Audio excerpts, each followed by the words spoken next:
Hindi mo alam to. Trending to ngayon boss ka. Nanalo ba ako ako? Uy, ganda! Inaano na natin yan. Baka na kami.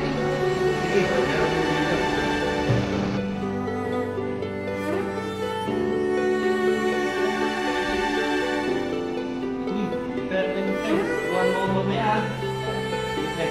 Ako bahala.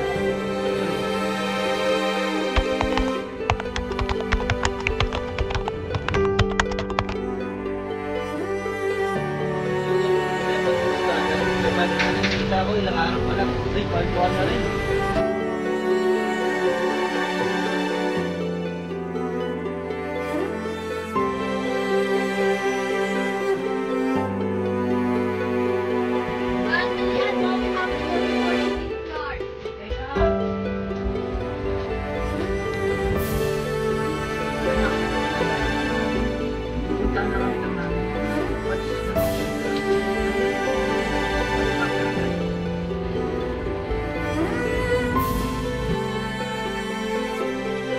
Paano na yun? Diyos na allowance na. Wala na akong pera pang scatter. Ay, alam ko na.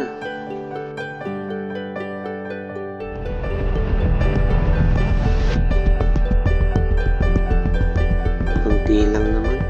Hindi naman mahalata nila mama.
Parang nabawasan.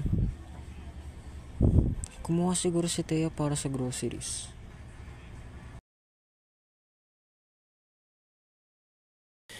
Hindi tumigil si Eljem sa pangunguha ng pera sa kanilang alkansya at dahil sobrang pinagkakatiwalaan siya ng kanyang magulang at hindi nila inisip na may mawawala sa kanilang alkansya hanggang sa may panganib na dumating.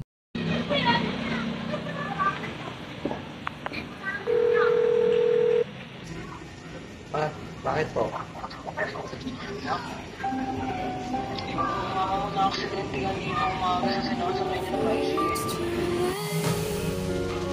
take a step away. I know a word won't make me go rushing back to you.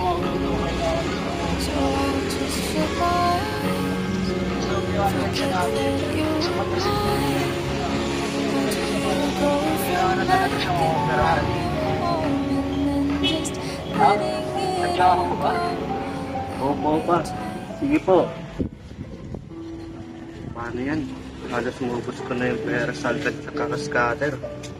Hindi ko pwede ito sa sarili ng kasalanan. Gagawa ko ito ng paraan.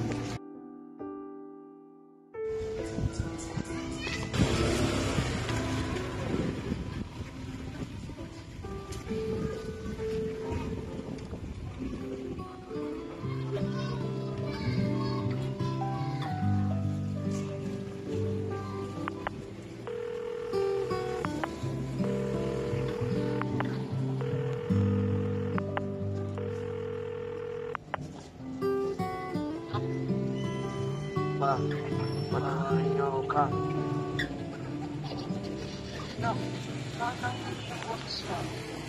Pa, yung alkansya na iniipon niyo ni mama pa. Yung ano pa. Yung sapat para sa surgery ni mama pa. Pa, sorry. Alam mo naman na mahal pa namin ang nanay mo. Kaya ang iwanan na namin. Hindi mo naman sila.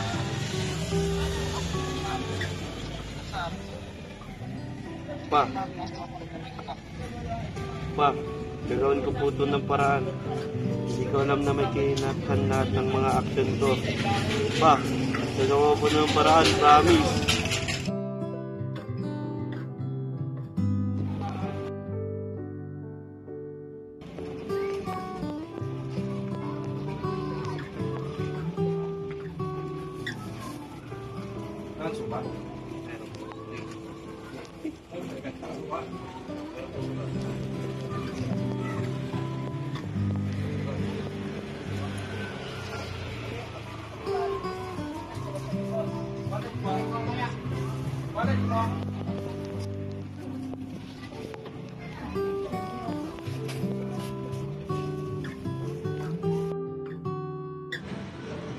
O boy, pwede ka na umuwi. Ito na sahod mo para sa ngayong araw. Kuya, malaking tulong na po ito para sa mama ko.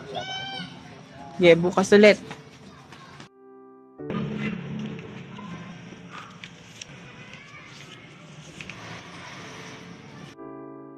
Ng kung ano-anong mga trabaho si Eljem upang mabayaran ang operasyon ng kanyang nanay. Kung hindi niya sana pinagkukuhan ang alkansya ng kanyang mga magulang, ay wala sana siya ngayon sa ganitong problema.